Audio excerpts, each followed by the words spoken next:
네, 절대 복귀하지 않겠다는 주승용 의원, 또 사과를 못하겠다는 정청래 의원, 새정치민주연합의 내홍이 심화되고 있습니다. 사퇴 압박까지 받고 있는 문재인 대표, 어떤 수습책을 내놓을 수 있을까요? 네, 이와 함께 앞서 보신 홍준표 지사의 기자회견 내용과 검찰의 수사 상황까지 짚어보겠습니다. 박찬종 변호사와 함께합니다. 어서 오세요. 네, 안녕하십니까?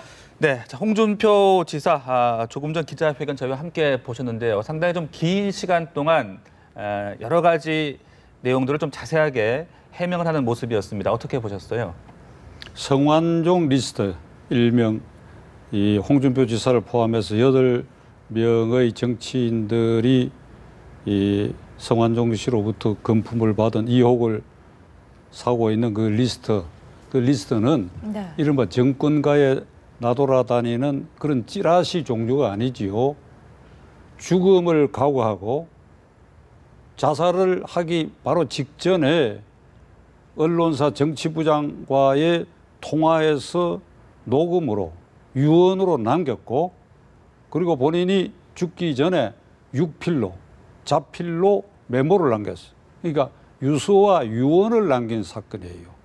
그 유서와 유언을 남기고 그 전후 배경으로 봐서 국민 절대 다수가 그것을 믿을 수밖에 없다.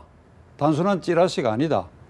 그래서 그 유언과 유서는 재판상 증거 능력이 있는 겁니다. 홍준표 지사가 오늘 아주 길게 무슨 얘기를 하는데 제가 보기에는 본인의 소명이지만은 변명으로 보여요. 그게 증거 능력이 있어요. 다만 재판상 판사도 재판장도 그 유언과 이 유서의 존재만으로도 이게 심정은 유죄다 이게. 그러나 형사소송법에 유죄로 판결문을 쓰기 위해서는 아까 홍 지사가 말한 것처럼 일시, 장소, 방법 등이 가능하면 좀 구체화돼야 유죄로 인정할 수 있다 하는 조항 때문에 그 8명이 전부 사법 처리가 될는지 어떤지는 검찰이 이 성완종 씨 주변을 더 조사를 하거나 해서 나오는 대로 가능하겠지만은 제가 보기에는 홍준표 지사가 오늘 저러한 해명에도 불구하고 현재 드러난 것으로서는 홍준표, 이완구 두 사람의 사법 처리는 불가피한 쪽으로 가고 있다. 이거 물론 현재 제 개인적인 의견입니다. 가고 있다고 보는 것입니다. 이 문제는 그러면 우리가 다시 원점으로 되돌아가서 그럼 성완종 리스트라고 하는 것이 왜 생성됐는가?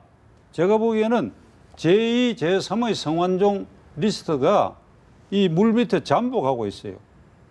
우리 사회에는 더 많은 성완종 리스트가 있어요. 그것이 이제 뭐 홍길동 리스트가 될지 이길동 리스트가 될지는 모르겠으나 있는데 저건 빙산의 일각이라고 봐요. 그다음에 성완종 씨가 자살하기 전에 8명만 거명했는데 우리 모두가 느낌으로 8명 외에도 그 사람이 돈을 주거나 관련이 있던 사람이 엄청 많다 하는 것도 우리가 다 인정하고 있어요. 그런 점에서 홍준표 지사, 그다음 8명 그 이름이 오른 사람들은 개인적으로 정말 억울하고도 억울하겠지요.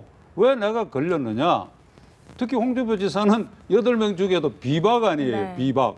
근데 내가 왜 걸렸느냐. 제가 홍준표 지사는 이 처음에 이 사건이 딱 공개됐을 때 반응을 보니까 용인하는 태도야. 죽은 사람이 성완종 씨 경우에 저런 경우는 있을 수 있는 일이다.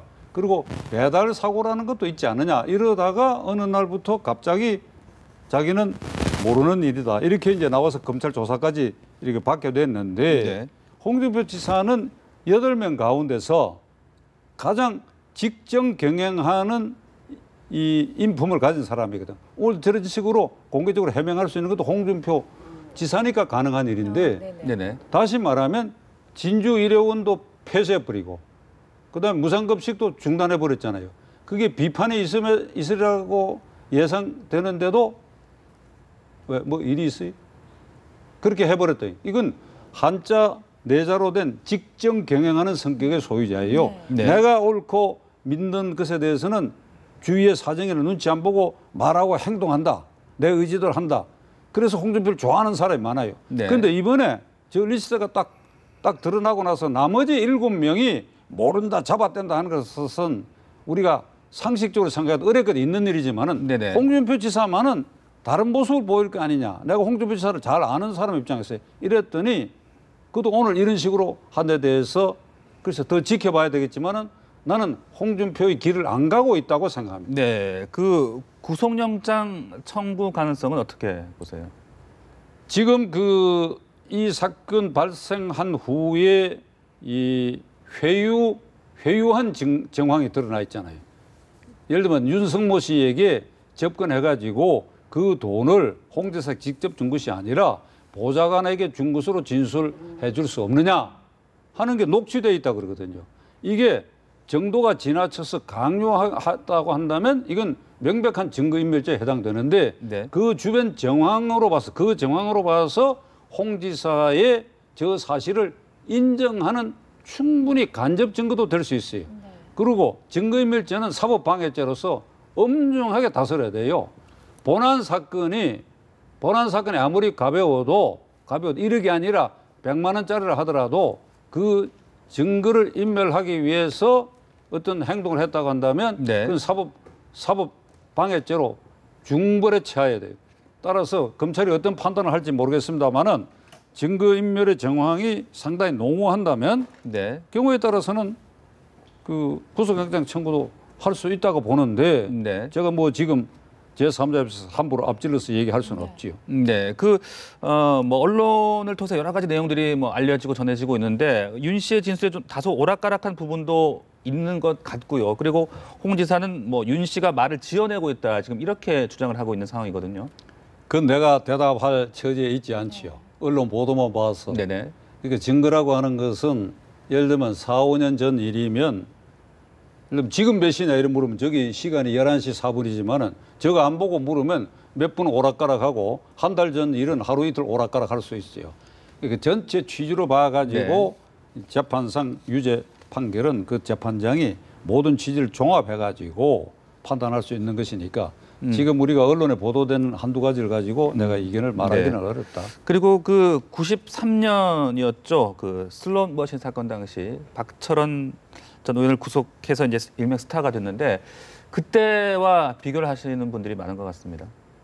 그때는 이제 슬롯 머신 업자가 저기 평창동에 있는 홍모 국가수영 대표 선수 집에서 박철원 당시 장관이 만나가지고 별실에서 슬롯 머신 업자하고 박 장관이 만나서 007백에 10만 원짜리 수표 등이 들어가 있는 5억 원을 전달하고 나갔다. 그래서 그 홍 여인이 그 돈을 받았다. 이렇게 이제 진술을 하고 미국을 가버렸어요. 그 박 장관은 이제 일체 부정해버리고 준 사람은 줬다고 했고 그리고 유죄로 인정됐지요. 그러니까 이번 경우에도 유언과 유서로 보냈다. 심부름한 사람이 있다. 한다면 지난번 홍 지사가 검사로서 수사했던 것보다도 나는 증거가 정황이나 이런 것이 이번이 더 확실하다고 봅니다. 네. 자, 새정치연합 이야기도 좀 해보겠습니다. 어제 오늘 최고위 회의에 정청래, 주승용 의원 계속 불참을 하고 있고 지금 내용이 좀 상당히 심각한 그런 모습인데요. 어떻게 좀 내용이 심각한데 네. 심각한 원인은 단순한 것입니다. 문제는 당권 때문이에요. 당권을 친노파가 쥐고 모든 것을 전횡을 했다 이거거든. 거기서 일어난 일이니까 티격태격하는 것은 그것을 가지치기를 한 것이니까 저는 크게 봐서 새정치연합만 문제되는 것이 아니라 오늘 새누리당도 똑같아요. 적어도 뚜껑 열어보면 그 안에 와글와글 하지 않습니까? 그러니까 당권 때문인데 이 당권을 한 개파가 독점해 버렸거든요. 그럼 당권이 뭐냐?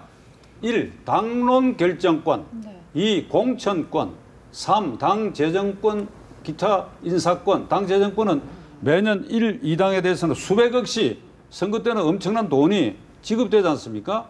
그러면 당론 결정권이라고 하는 거, 그 당 소속 국회의원들이 새누리당은 150명이 넘고 이쪽은 120명이 넘는데 국회에서 의결해야 할 사안들에 대한 이 당론의 방향을 어떻게 정하느냐 하는 것을 그거는 당 소속 국회의원들이 국회에 가서 인원을 해가 결정하면 될 일을 이 국회의원들을 국회가 아닌 당사에 불러 모아갖고 그렇게 전부 대기시켜 놓고 최고위원하고 대표 몇 사람이 모여서 이게 당론에다가 강요를 한단 말이죠.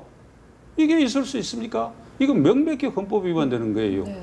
왜 헌법 위반되느냐? 헌법 46조에는 국회의원은 국가이익을 우선하여 양심에 따라 직무를 행한다. 자율권이 있는데 당이 대표가 최고위원회에서 결의해가지고 그렇게 해서 국회의원의 자율권을 훼손해버린다. 이번에도 공무원연금하고 국민연금 그 여야 합의한 걸 보세요. 양쪽 대표가 사인해갖고 이래 사진 찍었잖아요. 네. 그럼 그대로 되는 겁니까? 양쪽에 150명, 120명 국회의원의 이견을 다 물어봤나요? 이게 월권이고 이게 당 독재예요. 그래서 중앙당이라는 걸 만들어가지고 네. 국회의원들을 관료화해서 서열화 계급화해놨어. 네. 대표, 최고위원, 원내대표, 부대표, 정책위의장, 부의장. 그다음에 가장 기가 막히는 게 당대표 비서실장을 국회의원으로 임명하는 게 우리나라예요.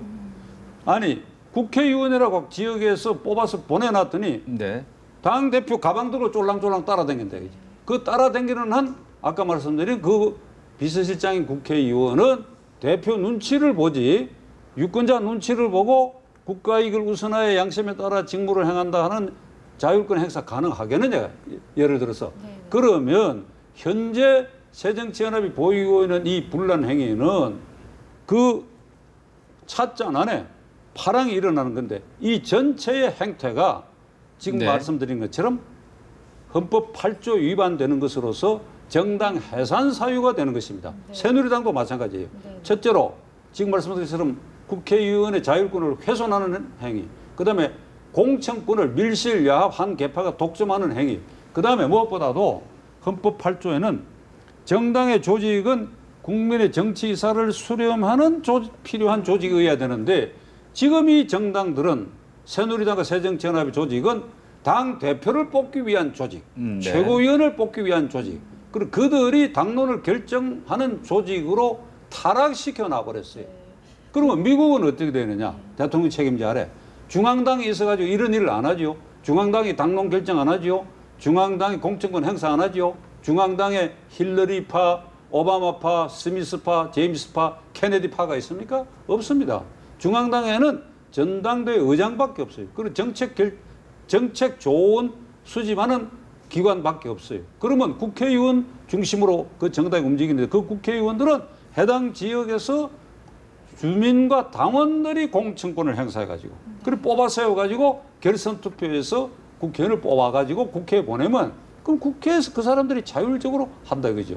그러니까 이 시스템을 비교해 볼 때 정당이라는 걸 만들어가 대표가 군왕처럼 군림하고 네. 그러니까 이 근본 문제를 파괴하지 않은 한 뭐 문재인 대표가 주성용 최고위원과 뭐 정청래 최고위원을 말리느냐 마냐 이게 다 헛발질이고 소용없는 짓들이에요. 이게 이번에 이런 고비를 그냥 넘긴다 하더라도 또 재발할 수가 있고 한번 생각해 보시죠. 두 분이 네. 지난 1년 동안에 새정치연합 어떤 일이 벌어졌어요. 박영선 체제, 그다음에 김한길, 그다음에 안철수 체제, 그리고 문재인 체제 이렇게 되죠. 네네. 그 네 번을 바뀌지 않습니까? 네 번을 바뀐다 이 말이에요. 이게 무슨 소용돌이냐 이게. 네. 이게 전부 지금 말씀드린 당권이라고 하는 이 요물 때문에 요물. 네. 요사한 물건 때문에. 그리고 지금은 이제 동교동까지 부활하려고 하는 거 아니에요. 그 계보라고 하는 한국 정치의 정당에 있어서 계보라고 하는 것은 말살되어야 할 거예요.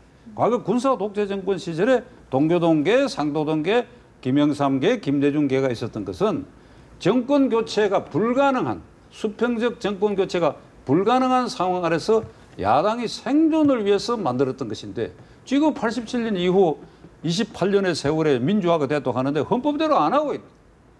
헌법대로 안 하고 있어. 헌법에 이런 정당 운영하도록 되어 있지 않다. 이걸 시청자 여러분들이 이걸 크게 이제는 깨달아야 돼요. 그럼 어떻게 되느냐? 국민이 회초리를 들어야지. 국민이 회초리를 들어야지요. 두 분이 어이없는 표정을 지으시는데 네, 알겠습니다. 또 물어보세요. 네, 당의 어떤 구조적인 문제들이 있고 또 우리 국민들이 좀 더 비판 의식을 갖고 살펴봐야 되겠다 그런 말씀이신 것 같습니다. 네. 살필 정도가 아니고 네. 그러니까 국민이 지금 예를 들면 이런 경우에 지금 밖에 있는 국민들은 전부 먹고 살기에 바쁘고 그럼 이걸 어떻게 해야 되느냐? 정당 해산 청구를 해야 되겠는데 지난번에 통진당은 그 정당의 이념과 활동이 대한민국 체제를 부정하기 때문에 헌법재판소에서 헌법 8조에 규정되는 민주적 질서를 훼손하는 정당이니까 해산해버렸거든요. 그러면 지금 새정치연합이나 새누리당은 이념적으로 체제를 부정하는 것은 아닌데 헌법에 규정되어 있는 대로 정당의 조직이 원래 국민을 봉사하는 네. 조직이 안 돼 있고 공천 등 개파 활동이 민주적으로 운영 안 되면 이게 해산 사유인데 이게 대통령만이 해산 청구권을 갖고 있기 때문에 국민이 해산 청구권이 없어요. 그럼 국민은 어찌해야 되느냐?